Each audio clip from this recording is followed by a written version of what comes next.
Well, listen, good afternoon. We're here with the show live again today. C. Alan Johnson and Jeff Davis are going to be here. And we're talking about education, energy, and what's going on in the cabinet of the Bahamas.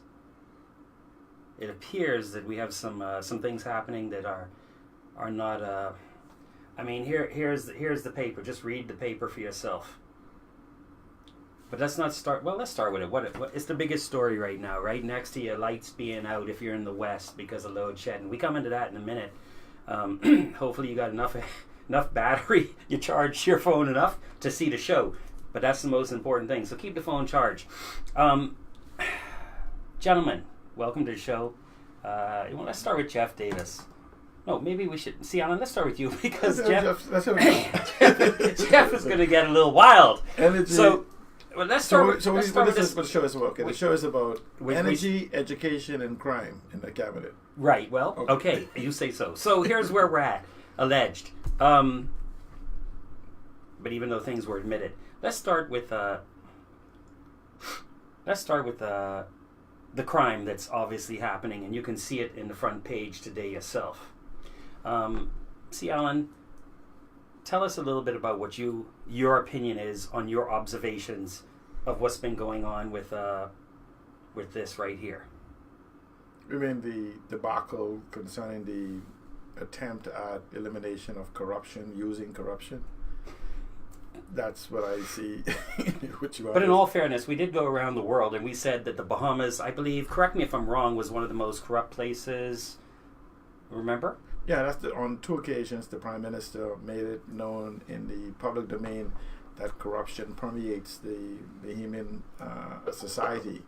But if we be honest, we can basically go through all of the previous commission of inquiries and whatever else, and the same theme lies. In fact, the whole premise is that we are a corrupt nation that is built basically on corrupt practices, from gun running to human smuggling to drug running to rum running to whatever it is. It seems to be whatever is illegal in the world, we gravitate to it.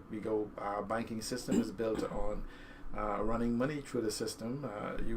It seems to be almost an endemic part of our culture. And the problem now is that as the world has shrunk, and we kind of touched on this yesterday, the internet created a borderless nation. And the things that we used to do is no more able to be done in the manner it's been done. And so we are at a crossroads where we must now make a decision as to what we will do or how we will go about doing it. And so here it is that we came in and with a high expectation that we're going to have a government that addresses corruption. And essentially we were looking for laws and processes and procedures to be put in place. Instead, what we seemingly have is a farce of a prosecution that is now coming to light. Whether the crime was committed in its truest sense, the mere fact of how it has been packaged, or attempt to expedite the prosecution of your political opponents, has created a farce of what we said we were going to do as a corrupt environment. When we begin to listen to the transcripts that's coming out to the court into the public domain, you're beginning to see almost a corrupt practice that has been exercised to basically eliminate corruption. And so it's like using a dirty mop to clean a dirty floor. And so essentially what now has happened is now we begin as a people to begin to ask how the depth of involvement concerning governance in the pursuit of these attempts at prosecution of the individuals accused of corruption, how far into cabinet it goes. Because what you have now is you have a cabinet minister that at least at minimum gives the appearance that there is some improper actions that has been taken to bring about the case that is in place now. And the question we now must ask, is this in cooperation, collusion with cabinet? I find it hard for any cabinet minister today. You could tell me, yes, the Minister of Health made the declaration that he did not follow procedures. But this is not a new case. This is a case that is 16 months old, that is well in the press, well being briefed. You have the Minister of National Security sitting in there, and you have the Attorney General. Yes, you're not supposed to discuss it, but clearly this has an overlapping feature. into the cabinet, into the affairs of governance. And so for cabinet itself and for the prime minister now to lay claim that they knew nothing of this case in any details until what was announced and pronounced even goes to the competence of governance in our country. And so where we are now is at a dilemma, at a crisis. We want to say, and I want people to know, we never had a crisis of leadership in the Bahamas. Sorry, we never had a leadership crisis in the Bahamas. We've always had a crisis of leadership. A leadership crisis is when there is no leaders. A crisis of leadership is when the wrong leaders are in place. And so we have always had the leadership that is necessary for the development of the Bahamas. The problem is that we've adopted a gang mentality, and what you're seeing in the court system is two gangs at war. We have developed a culture of gang mentality that allow us to basically become gang members as opposed to citizens seeking to develop a country. Wow. So you're saying we pick a side and a gang, and then we defend that. No, absolutely. See, and I use this analogy all the time. It's like you have the gang members and you have the gang leaders. And what you have is, let's use an example. You have, and I love the word where people say, I am a political general, I'm a PLP general, I'm an FNL general. And even that alone tells me they have no understanding of the art of war. And I don't know any generals that goes into the field and do the work. And so these guys run around and say, I'm a general. So they give them this title and they don't understand what it is. So they go and they do the work. I'm general on the ground and whatever else. No, soldiers go onto the ground. So the mere fact that they don't understand that, but it's a good title, makes them feel good for not getting anything in the end. But let's use an example. If you have a gang and you have a gang leader and a group of guys goes and robs the banks today, what do they do? The five of them go and just hit, say, Royal Bank for $1 million. So instead of them having $200,000 each, they take the whole $1 million to the gang leader and said, here, boss, look, we just robbed the bank. And he pats them on the head, let them drive the car, give them some food and wine and maybe some girls and party along. And he enjoyed the whole benefit of what they went to the bank and achieved. And that's the type of environment. And so what happens is you have a whole bunch of people in this gang called the FNM and PLP who goes and fight for this victory. And the select gang members who was elected or selected then get to enjoy the perks of what it is, of the crumbs. I call it the crumbs of the table, because a lot of people may not even understand the global economic model we're in. And the GDP is basically the profits and salaries paid to individuals. And so we have to begin to ask ourselves, if our economy is, say, 12 million, as they say, I believe personally it's 15, but let's say it's 12 million as they say it 12 billion. 12 billion, as they say. Then where does the 12 billion is made from? If these are the profits, and these are the salaries, then this must have made from a larger aspect of what it is.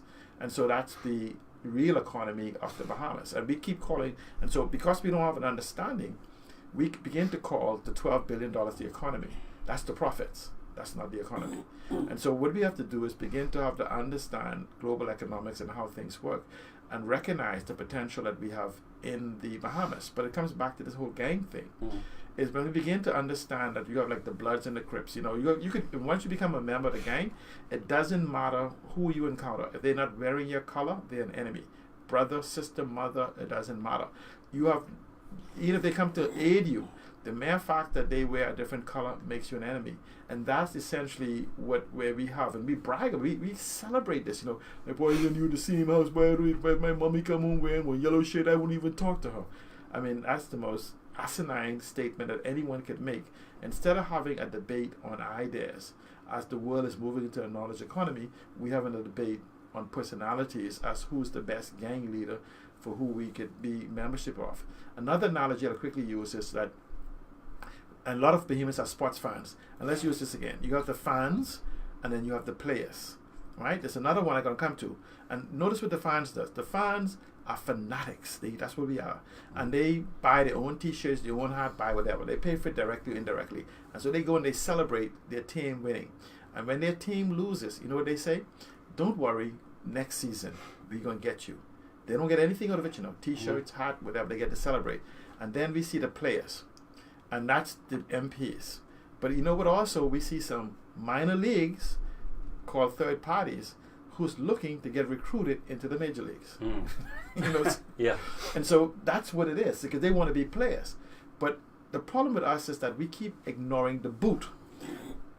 who controls the game, the real game, is the players in the booth, the people in the booth.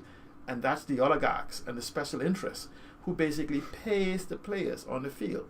And we have to ask ourselves, if they're paying the players, how much money they have to pay the players from that? And so the problem is that we have got into this vortex of stupidity of how governance is, and to totally misunderstand of what we, the people, should be involved in. Interesting. At some point in the future, I'd like to build and talk more that if we're a $12 billion economy, as they say, but it's really only the profits, how big would that economy be? And that's where no one wants. They don't want to go. No, the economists can't, because one of the things with economists in the Bahamas is that they are experts at repeating what is told to them by foreigners. If the further foreigner, more specifically lighter skin, the more believable the person becomes. And they want. I mean, people should remember since 2004. Every opportunity I went on every radio show, I said that the Bahamas economy is a farce.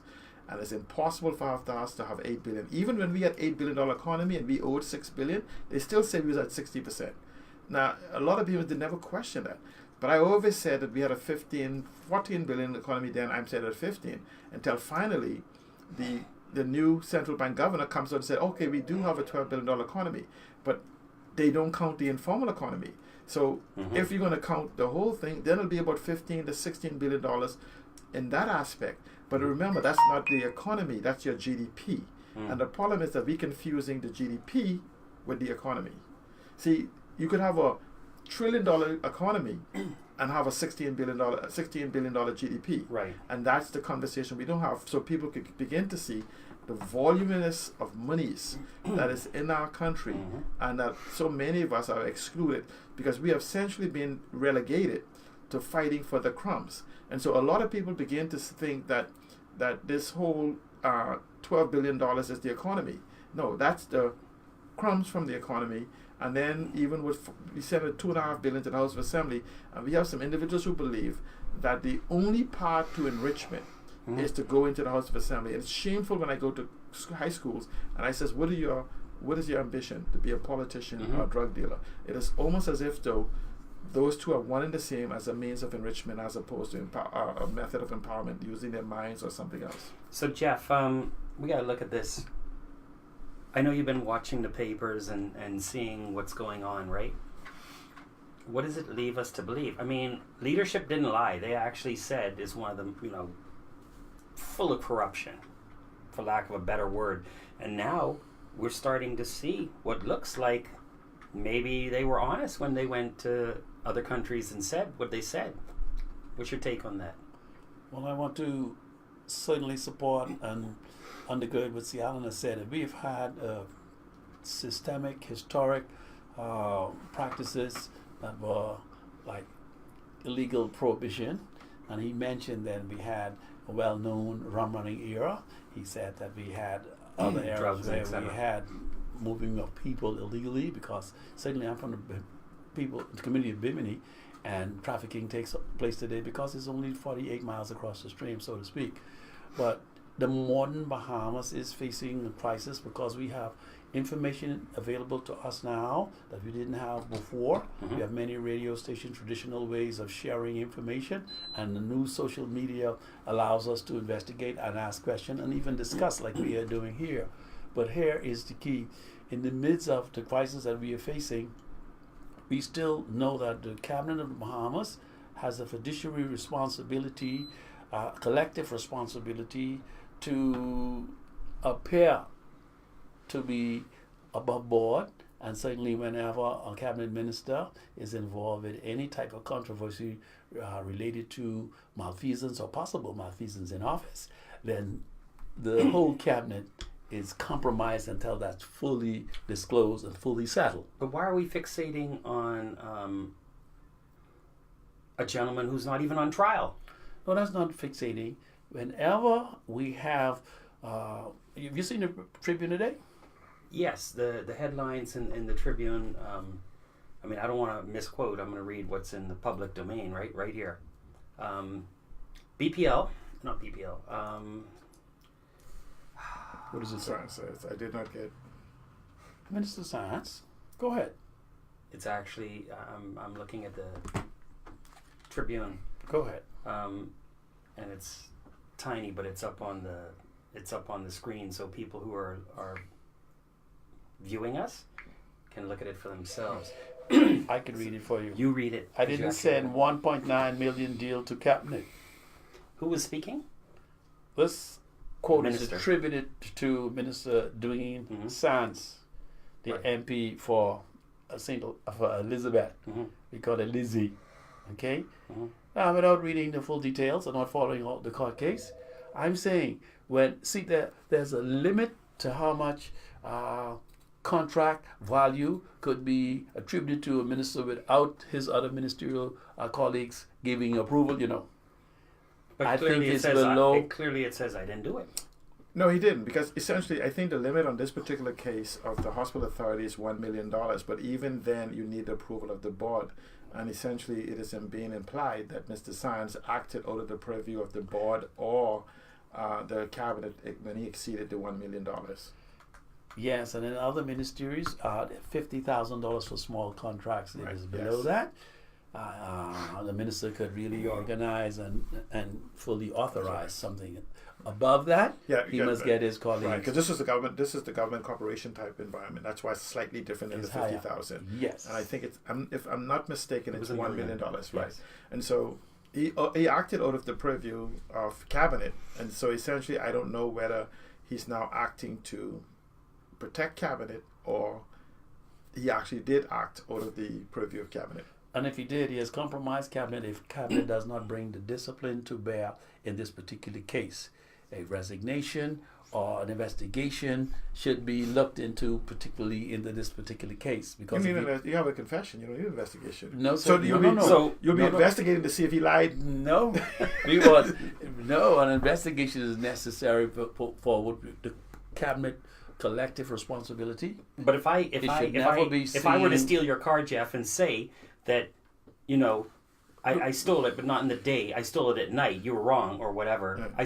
I admitted I stole your car. No, but the Westminster system says all cabinet members are collective responsibility. Collective responsibility. But if he claims that he has, violated one of his responsibilities, and he's gone outside of his portfolio in a normal way, right? Then the Prime Minister the Prime Minister must address this. Let me ask you a question then. So that's a scenario. No, here's the scenario. Factual scenario. This is a contract that was signed almost immediately after the election.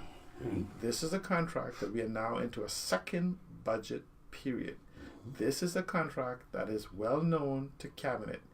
And unless the cabinet is really asleep, they knew that they did not consent to this $1.9 million deal. So my question would be to cabinet, where have you been for the last year? It's pretty simple. Where have you been? So for me, his statement only adds more fuel to the fire concerning the competence or the level of awareness of those governing. Now it only comes to bear, we only get to notice because he's involved in another circumstance in the previous government. Right. This is not the government of Bahamas asking the cabinet minister with the responsibility to give an account here. So this is coming about in a roundabout way. No, he gave this contract 3 months or whatever period after they arrested and charged. This came under the new government because 3 months was well into the new budget period of the new. Yes, but this isn't the main cycle. This isn't the main cause why this information came out. Right. This is coming out in an investigation. So this would not have come out if this other case wasn't being. This heard. is coming out in relationship to the previous case. Wow. That is presently before the courts. Yes, the previous contract. What I'm saying is, though, but the point is that this was given under this new administration. Oh, yes. In their whole budgetary period. Mm-hmm. This then comes to a point that Mr. Chester Cooper just recently raised, I think, yesterday, after the meeting of the PAC, is that the PAC has no authority to force information to be delivered to them and it now begins to question. You know, I hear people talk about, the park is this old powerful thing. Well, the park is only as powerful as the people who submit to it. And if what Mr. Chester Cooper is now alleging, and I think this is the second occurrence of this that I'm aware of, is then the park basically is nothing but a dressed up cronies. So actually, not even cronies. What you call them now? Those scarecrows. Henchmen. So actually, scarecrows. They have no authority, because if I don't have to bring information to you, if you can't reach into cabinet, which was the intent of the park, then it tells you that the laws of the Bahamas is deliberately watered down to create almost like a system of collusion. And this is why we may begin to ask why we have never gotten any answers for the last 45 years. Because it seems to be that we're being played by both sides. Because clearly, over the last 45 years, they must have known that the PAC had no ability. So I got to read something real quick. Ashley Bethel says, why y'all talking about something that's already a done deal? We don't know it's a done deal. Maybe y'all could weigh in on that. Educate the people and pray they stand. That's all you can do. So what is Miss Bethel saying? Why are you already talking about something that's already a done deal? There are consequences for any activity or any action in public office or private sector. Okay, we live with a collective responsibility as good citizens to be informed.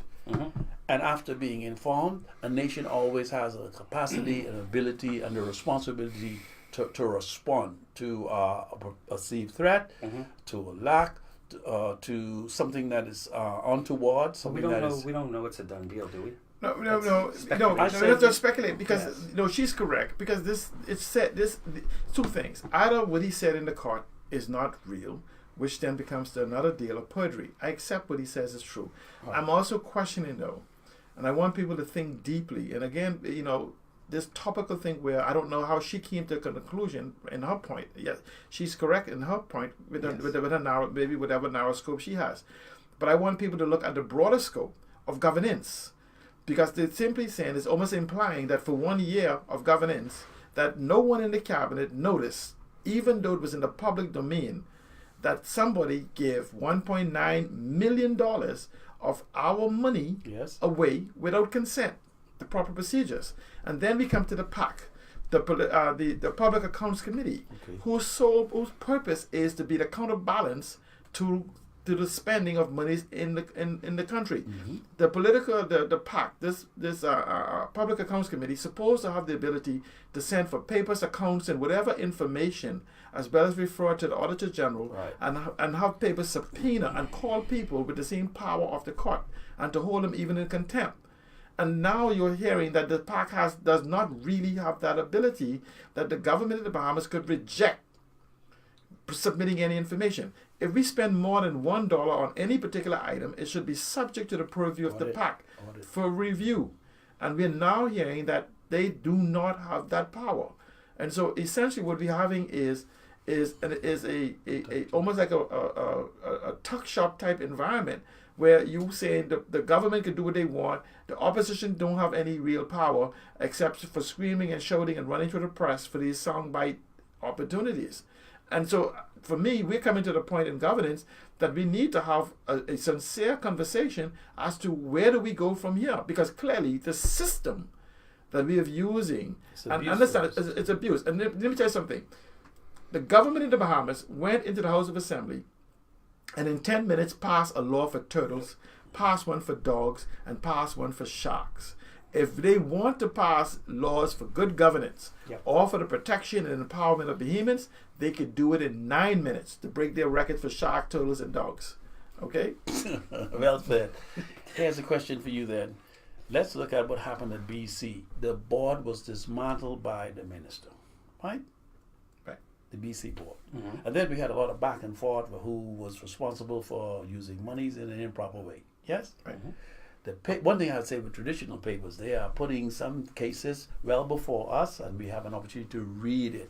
So the question is then, if the culture of abuse of the ministerial system is really being put on trial here today as we discuss this, what do we do after the facts come out? We must demand proper accountability and what we call transparency, and immediate redress of wrongdoing if that's happening in our nation. Isn't that what was promised on the campaign trail by the FNM? It should be promised by all governments at No, all I'm times. talking about Specifically. very specifically. We were promised accountability. Yes. We were promised transparency. Yes. We were promised anti-corruption. We were promised consultation. Wait a minute. And All we of the also things that we're not promised getting. quick and swift redress on behalf of the nation. We were also promised that in the good of the public interest, things will be taken care of in a timely manner. Right. So essentially, we were promised in In a recent period. let's go back for the last 30 years. In 1987, we were promised, we didn't get it. 92, we was promised, we didn't get it. 97, we was promised, we didn't get it. 2002, we was promised, we didn't get it. 2007, 2012, now again in 2017. So how many times that we have to be fooled before we actually accept that what we need is a little more than promises? Promises a comfort to You know, fool. and so essentially, yeah, we've been called fool for a number of years, and we're beginning to see that now because our economy has grown tremendously over those last 30 years. The world has grown, and Bahamians, we have the highest level of poverty in the history of the Bahamas. Ever. We have the highest unemployment rates ever. When you begin to count the disenfranchised, we have the highest amount of foreclosures in the Bahamas. And I don't know what it takes for Bahamians to understand that we are now being totally disconnected from our country. Yes, to me, I could feel the displacement. We are in post-Bahamian era, not post-Bahamas. Bahamas is here as a geography, as an archipelago. The nation of the Bahamas, the country is here. The people are being displaced out of the economy. They're being displaced out of the culture and being displaced out of our homes. And what do I mean by displaced? We are becoming secondary or tertiary interests in our dreams and hopes are being deferred. We are losing our landscape. On land and sea, we are under siege. See, Alan, Graham, we are under siege from the southern nations are poaching our fish in the south. Even the North Americans from Florida are poaching our waters in the north. And on the land, we have shanty towns expanding, and a cosmopolitan melting pot of people from around the world are having their heyday in the Bahamas. The greatest days for some people, see, Alan, is being involved with work and industry and commerce in the Bahamas, while we have, after 45 years, the first generation appears to be selling out the opportunity for the second and third generation in our nation as we speak. And that's an absolute fact. And somehow we seem to be married to the ideals of, and this is with the gang culture, don't leave the gang, don't leave the herd. Because if you leave the herd, you could be devoured by whatever's out there. And essentially the new Bahamian knows. And I'm looking forward to the next election. And I'm looking forward, with all respect, to the new change in the conversation as to where we go to from here. But I would agree, we are being prostituted by our leadership, and all you hear about is jobs, jobs, jobs. Just over broke suckers in a just over broke system. That is not what our forefathers promised us. And the mere fact that these forefathers are some of the very ones that are still governing us, it's time for us to have a shift, a paradigm in the conversation and in leadership. I see Seattle an bastardization of the Westminster system. If this was England today, somebody's resignation would have been on the Prime Minister's desk. Cabinet would have been Cabinet would have been resigned. The minute you brought the government into odium and contempt, these type of issues have brought the Bahamas government, and in my view, into odium and contempt. A contagion. What do you mean by that? It's a contagion. Something has died. Some moral decay has So happened. you're saying either someone acted on their own, or if they did act as a collective, but you can't act on your own. But see, you're trying to bring this to one particular circumstance. We could go back to governance. We could go back to Oban. We could look at the BPL deal. We could look at the current deal. We could look at the Grand Bahama deal. We could look at almost everything. It's almost as if though same model. Something we have to understand that somehow, seemingly, governance has seemed to collapse upon itself. Because even from in the opposition, and I'm not talking about just the four individuals in the House of Assembly, from the opposition, even from the fourth estate, we're not getting the type of input that individuals should have to have Bahamians informed as to be able to make input. Then you have the fifth estate, which is us. For me, I think it's time for us to move to the sixth estate, which begins to hold the fourth and the fifth estate accountable. Yes, what we have, in other words, what he's saying, that traditional media, they're really succumbing to fear or just marginal stories, no real investigative reporting. Because of the listen, what we have, let me repeat, The gang. the Bahamas have a tapeworm economy. It's a political economy. A tapeworm economy is where the Bahamians are the hosts, and our leadership, politicians, and oligarchs are the parasites that are living on us. Inside a tapeworm economy. So essentially, there's no growth. These guys are trying to find how to get into the system to suck whatever little life that is left in the Bahamas. But we could purge them by simply waking up. And the medicine we take is called new leadership. Well, certainly we need to have a moral examination of our nation. The next generation certainly needs opportunities to grow, to build, to travel, to dream, to be educated, to live in a safe community, to have their plans produced and spoken of and supported by our parliament. Notice, Graham C. Allen, most of the projects that you ever hear from our parliament is always some big project coming in from someplace, and the plantation mentality for us to be hired, and our dreams for our own land and our own coastal geography, to use our nation in a sensible, sustained manner, to have a sustainable economy. We seem just to be making it a living.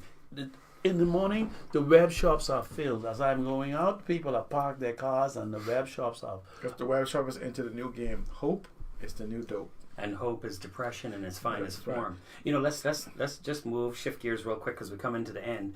Electricity. I mean, you see that we've had problems keeping the lights on for the last... No, before you move electricity, let me make this point. He made a point concerning this parasitic economy. We are the only people in the world that actually wins the lottery, gives the ticket to a foreigner, and asks them what portion they want to allocate to us. We are a country where we've been blessed with a tremendous amount of resource and cruel location. Let's use Bahama as an example. A competent leadership in negotiation for Bahama, putting in 25% of the value, would have reserved 25% ownership. And this is what the sovereign wealth fund comes to. Because essentially is, we already know that Bahamas was going to work in those jobs because no one else can get a work permit to come in. Yeah. So we didn't have to negotiate for Bahamas to For work jobs. because we already know who else was going to work in the place. Well, with Enterprise Bill and WTO. No, that was before shift, that. but I'm yeah, saying, before that. No, I'm saying before that because we could fix that also. Yeah. But I'm simply saying is that here it is that we're giving the value to these projects. We're giving the land. We're giving the seabeds. I hear a project that's going to be announced tomorrow for West End, Grand Bahama, where we're giving the ability to create floating docks and ship condos, where Bahamas then will have the opportunity to carry the water and the food towards those mega 75-foot yachts. Ownership. We own the ocean floors, the 100,000 square miles of the Bahamas.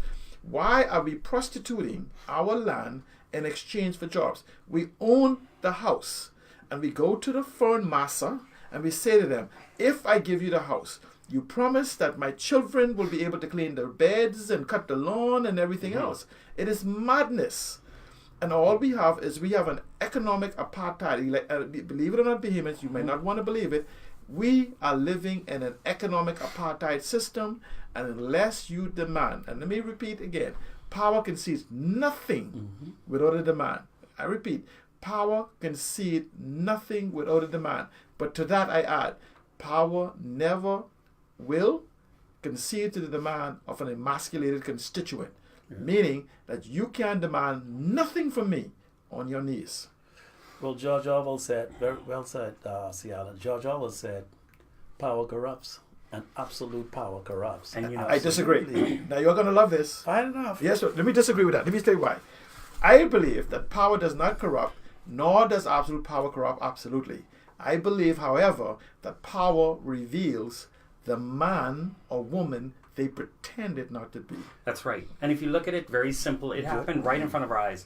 We put up $1.3 billion in land and concessions for a hotel. If you were to do an independent audit, you have so much concrete in the ground, whether it's 800 million or $1 billion. You've actually given away more, and you should have had 50% ownership in a joint venture because it's your land. It's like Sian says, I own this land and I allow you, right, to come and build a house on it. The land is in life or key. It's worth more than the house. And after you build a house, I didn't say, I'll let you build a house if you let me be the housekeeper. Right. And it's insane. Right. And then they say, you better let this happen because you need a housekeeper job. But you own land. But let me tell you one of the greatest sucker deals that we have in the Bahamas.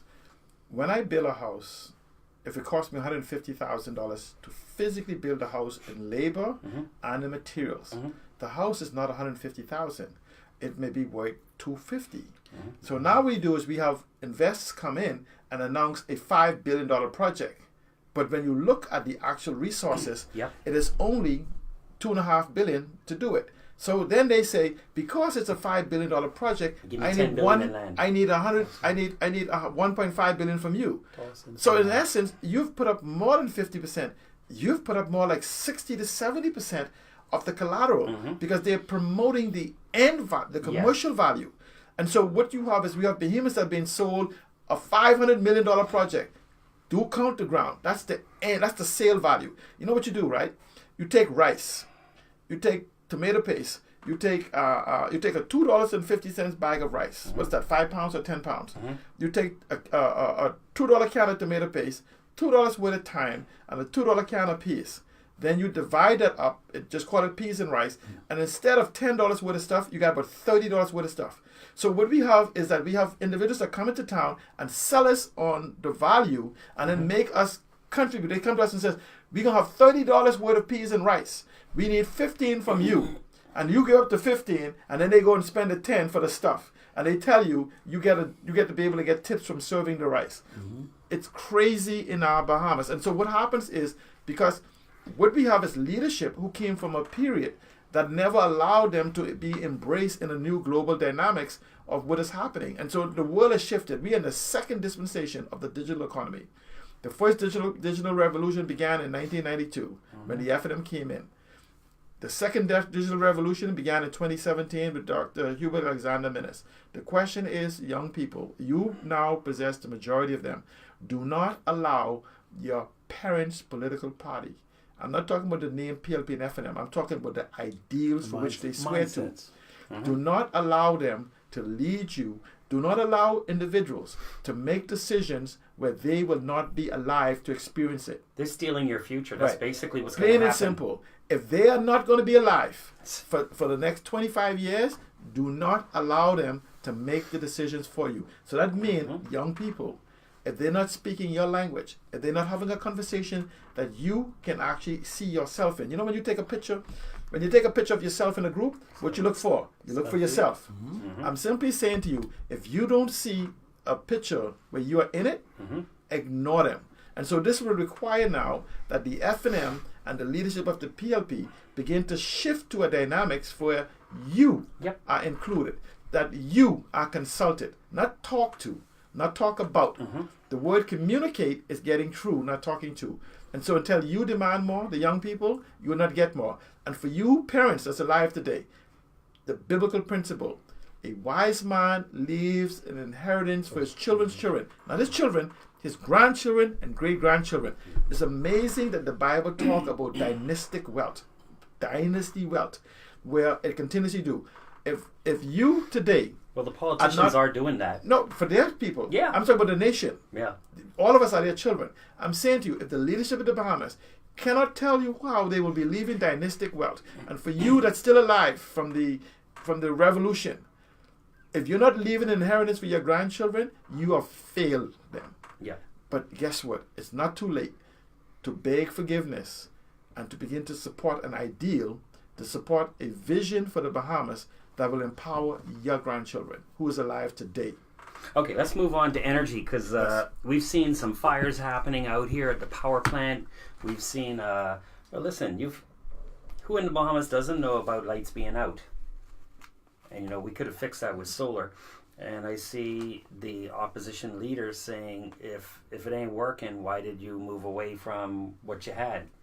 Power secure, because it was a little bit better, but you had some issues. I want you guys to weigh in on what you think about the energy fiasco that we got going on here. Because let me tell you something. It's not bragging. It's where everybody should have been for the last 12 years. No blackout, no brownout, nothing burning up, right? Because of solar. So it's not that I've been speaking to it. longer than that. Mike Smith interviewed me 20 plus years ago on another radio station. We've been talking about this energy security and what solar and renewable could do, right? But yet we look like we hooked on phonics, we hooked on fossil fuel because it's just like y'all can't do without it. Jeff. Let me add in. I believe we need two policies. We need a public policy for all public buildings and public parks and streets and roads and docks to have some form of solar energy to keep these facilities going. So your schools, your libraries, health those facilities, big roof spaces, department, any particular governmental ministry should have some solar arrays outlet to augment what's happening from ordinary energy off the grid. Right. Then we also need a private sector solar policy where we open the opportunity for smaller companies to compete and put some solar panels on the roof that are reliable and that could serve as a way to reduce high energy costs and create new industries and new opportunities for men to install them and to maintain them, because we have tremendous days of sunshine. 8 years ago we did a survey here at Shaw business. You have to realize that during the day is usually your most energy used because the sun's out and air conditioning is a big load, and so we could counter that with solar. Yes, we did a survey and we found out in February there were 4 days of low sunshine, and you were able to adjust the output, and you never had any issues. Yeah, but it's likely in the Bahamas we could have many days of sunshine. Nations in temperate regions like Norway, they have solar. And all over the world then there are about 30 large solar industrial plants that producing the and panels they don't have the sun in the that world. we have. Yeah, so here No, it isn't just the sun. It's the radiant heat, right? Right. I'm one. I don't believe in policies. I believe in laws. Policies is the whim. The minister decides a policy by simply speaking it into existence. I think what we need is an energy strategy for the Bahamas. First of all, we must understand in the 21st century, energy is everything. All the energy we use every single day, 92% of it is consumed basically for the new dispensation that's came about in the last 35 years. And what you're talking about is that Freeport is going to be that digital... it's a little bigger, see, because again, and I know you guys talk about solar. I believe in green energy. I understand the age of solar is rapidly maturing. Germany, who has produced a number of its things, there's something called radiant heat. The Bahamas produces the largest amount of radiant heat for solar energy generation, so we could basically push the threshold of the 20% averages as whatever of power generation we're going now. Correct. And so the Bahamas makes us an ideal location for the study of harnessing solar energy. But we have a whole combination of what is called green energy, that LNG. I want people to believe and understand the word liquefied natural gas. It is actually a carbon. It is not a natural gas. Okay, so this whole concept of green, I'm talking about green in its existence. One of the most powerful things we have is we need to make a commitment as to a strategy and understand. We have not done a comprehensive study yet of the Bahamas to understand our consumption and first the reduction that we could bring in place. And the output that we possibly could generate from those technologies. BC have done those studies many times. And those are topical. Hold on. They have had companies come in. I'll give you the name of a company. No, but I want to know. RW Beck came tell in. me when they went to every house. Hold on. We're talking about the general generation. Just did a general. Listen, I'm talking about understanding this. Every home is a consumer. In fact, every person now is a consumer. Every year, we add about 7 megawatts to the grid. You know what? Every time when the Note 9 comes out, and a 10, 20, 30,000, and then you do a combination of phones into the country, 100,000 phones, you've added 7 megawatts to the grid. But we haven't studied We have that's what I'm saying. Now, okay. Secondly, you have what is called a consumption. 7 meg or kilowatt? Megawatts. Megawatts. Check it out. See, what happens is, this isn't connected anywhere. But I must have gotten power from somewhere. So that demand, 30-watt charger. That demand came 20,000 phones. Came from the grid. Yep. And so every single day we are growing in capacity. And when we begin to talk about digitalization, this is what I'm saying is that someone has to understand the digitalization of the world. Okay. And that's where the key is. But then we begin to have to look at every single home, and you have to find out what every single home. We already can know by their consumption, by their bills. But I'm saying is that what you do is you have what is called these ghosts in the house. whether it be from the Arctic, whether it be from the lack of light you can find on Grand Bahama. We could buy phantom electricity too. Right. We could buy LED lights on Grand Bahama for $2 each. Wow. 30 the 60 Siemens the 60 watts, 100 watts. Yeah. $2.99 is the Siemens the 100 watts on Grand Bahama for $3. And they burn like what, 6 watts instead of 3. the curly 3 watts. 3 watts and 5 watts. Where the curly bulb was like 30, 13 or right. So you could reduce it, and so what happens is, secondly, then we could begin to look at a strategy. This is what I'm saying. You're talking energy efficiency. I'm talking about energy strategy. That's what I'm saying. That's supposed to be in the Ministry of Environment for the lower the Ministry consumption. Of Energy. No, Ministry of Energy. I agree with you. This is where I'm coming to lower consumption. We cannot enter the 21st century unless we have an energy strategy.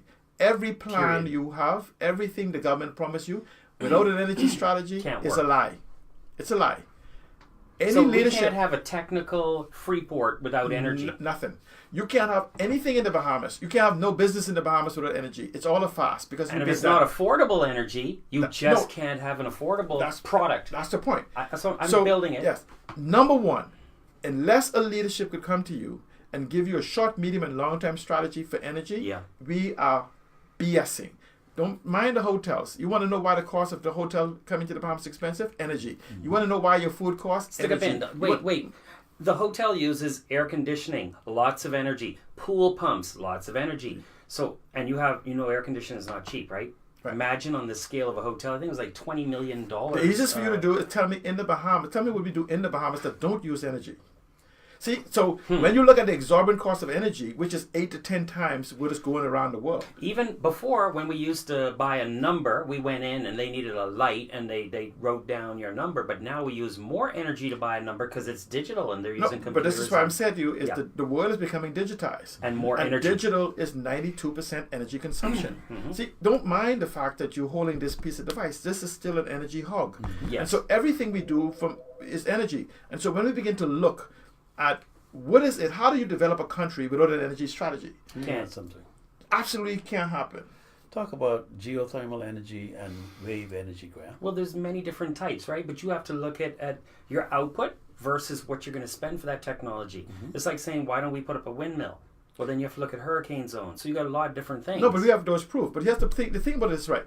Anyone who says to you, solar can solve our problem, not 100%. Wind energy can solve our problem, tidal energy can solve our problem, and I say to you, describe to me a problem. Here's what you have to understand. A problem properly defined is 90% of the solution. A problem properly defined is 90% of the solution. So until you could tell me the true needs after you what the problem reduction is, then how do you come up with a strategy to meet? You're trying to meet current. So when you build into current, add 7 every time a new technology is released. And then you have to look at it. If you use to give you an example, if you use this much fuel for energy, right? You could use half of this fuel if you had a plan to say solarize every water heater in this country, put solar on every rooftop for electricity. You then cut back your fuel. So what's Alan's saying? When you get to half the fuel, right? Then you can start saying, hey, now that we're using this much, how are we going to supply this much fuel instead of trying to do this whole amount of fuel? But keeping in mind, when you use half the fuel, you're still growing in needs because of electronics and technology. So what are you going to do not to supply half the fuel, but future forward? It gets more detailed too. Right, but this is what I'm saying to you.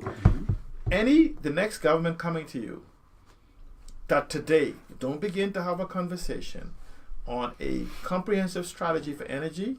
They only BSing you. They only BSing you. You can't have new hotels. You can't have new business. What people have to understand is that every time a business enters the chain supply, they are passing on the energy costs. If I'm the distributor, the wholesaler, or even the retailer, I have passed on all of those energy costs to you. That's why your prices is so high. And so, this is one of the reasons. And this is why we're going to come back and touch on WTO, because WTO signing on without what I just told you about an energy strategy is a lie. It's a lie. Because I'm simply saying to you is this, all those people are seeking to do is to do away with tariffs so they could become the middleman to your consumption without solving your consumption problem. They want you to be continuous consumption hogs. And so what I'm saying to you is that... And it's why certain people are locking down the ports and the shipping. Right, because you say, have to ship. Control the ports, control the money, and control the energy, and you control a country. And that's going to be a part of the ongoing WTO talks that we're having, because if you control those things, we're going to talk about how that affects. Right, we're going to talk about how this is why they're trying to have control of the ports. This is why they're trying to basically not surrender the energy to you. Because what we need is this: at the same time, when this new leadership begins to talk to you about solving our problem, they must also talk about getting rid of this antiquated grid.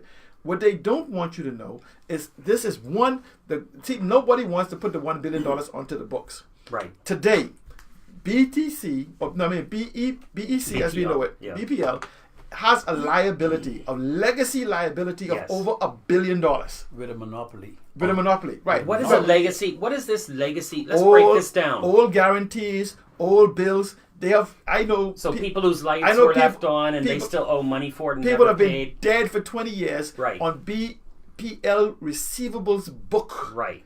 As a receivables for $15,000. And so what I'm simply saying is that's $1 billion debt? No, it's a combination of things that brings them to... We're liable for that. We will never be able to collect or recover. But we can solve it. Because here's what happens. If you tell the truth and eat the debt and admit that we have had 40 years of incompetence, ineptitude, incapability, and corruption. Right. Essentially, what we have to do now is say, this is where we are. Let's recognize we owe $1 billion that we owe that we will not collect. We need another $1 billion to put in a smart grid system. Okay. We then have a strategy for appliances, AC. We can always put a condition. You know how they talk about the energy efficiency of 13 and 15? You know what we say? We will not accept any AC that are less than 30. Wait, you're talking about that sticker, that yellow sticker that says energy efficiency rating. Right, so we can set the standard. Because Florida just banned 10 SEER and 13, I think. And so they have you could buy ACs now, I think, into the 20s and 30s now. No, I'm replacing 42 SEER. It burns the same as a ceiling fan. Right, and so essentially... And then your generators, what we have now, would be too big. Right, and so what we're doing is we're reducing consumption. It's designing a new Bahamas. And so at the same time, you're designing this new Bahamas, we're going to accept that we need a new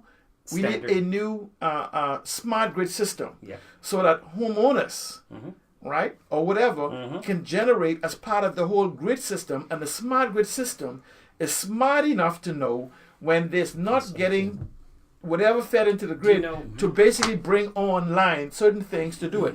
And so let's eat the bullet. Now, ask yourself, let me just point. Ask yourself, you're paying 40 to 50 cents right now kilowatt. Right. If you spend $1 billion for this new system, that'll bring your energy from 50 cents to a dime. Let's use a dime, because it'll bring it to a dime, but we do all of these things. Right. A dime.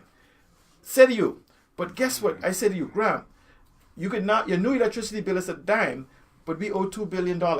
I say to you, we're going to add 5 cents a kilowatt to pay off the heritage, to pay off the legacy debt and whatever else. Isn't that then say, wait a minute, I'm paying 50 cents now. It'd be 15.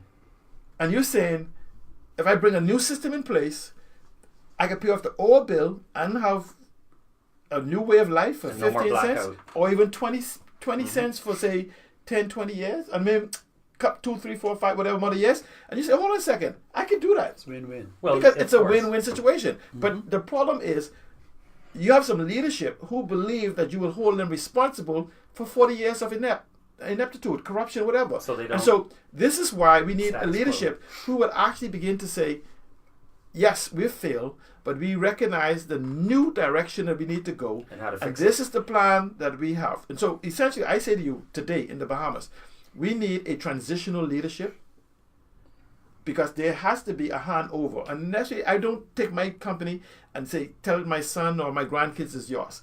So we are in the process of now in the Bahamas, we need transitional leadership, where we begin to recognize the mortality of our life. And we begin to cooperatively work with a whole new generation of leadership that we know in 10 years or whatever amount of time, they will have the realm. But they will take active participation today in designing the new Bahamas. Do you realize in a smart grid, right? They're all new appliances that are out now that in a smart grid from a central location of a power company, if I see energy use too much in South Beach, I can actually tell air conditions, right? Over data, Wi-Fi, whatever, over a network. I can tell air conditions, 40 years old. refrigerators. Of course it is. I can say shut down for 5 minutes, please, to avoid the power problem. And then I can redirect power from C. Allen, may have a solar farm, to go into an area to assist. Absolutely. And C. Allen himself, it's come down to the individual. C. Allen can pull out his phone and he can say, turn my air condition up, right? This has been around forever, right? 30 years. Turn my compressor off. Tell my refrigerator, smart fridge, shut the compressor off for half hour, and I'm making solar and redirect that to my neighbor and get a credit. Right, but this is what I'm saying. Just to say that FPL has been doing what you said for years. 30 years. That's right. Graham, explain the net that you have in your house. No, that's just a simple thermostat on your air condition Just that explain you that control. Or how you let's do Explain it. it for the audience, please. There's a little device you can buy, a thermostat on your central air, and they now have them for mini ductless, Name it. where you can sit the Nest. Nest and other There's products like it. a There's a similar bunch product. of them, and they Okay, tie right. in the same way you watch your cameras. They're your basically phone or whatever. the energy management system. That's all it is. Yeah, they are. So And there's you're tons of them, not just air auditing your conditioning. energy consumption. Yes. Right. But see, what happens is, you talk about end We user. haven't focused on energy. Right. What I'm saying is that we have to focus on what is called reducing consumption, smart energy Right. use, Green smart bonus. energy distribution, green energy, whatever. So when homes are now being built, and I don't want no policy, I want a law that says that you must have a gable fan or an Arctic fan cool to upstairs. keep the radiant heat inside. Solar powered, You so must, that right. it's no and use. so what I'm saying Okay. is that we don't give people the option. Right. What we have to say is that we are designing a new Bahamas. Should we have a pilot program someplace first? Where would you say No. it should happen? The law should cover the whole. Cover nation? Let me tell you any what's structure. listen to me. Here's what happens, right? And I hear people talk about analog and digital. And I want people to understand there's no such thing as analog coexisting with digital. Digital disrupts. It replaces. You don't have no such thing as they running parallel with each other. Right. So either we're going to be digital or we're going to be analog. Right. When you have a paperless system that's 25 years old, you don't keep a copy of the paper.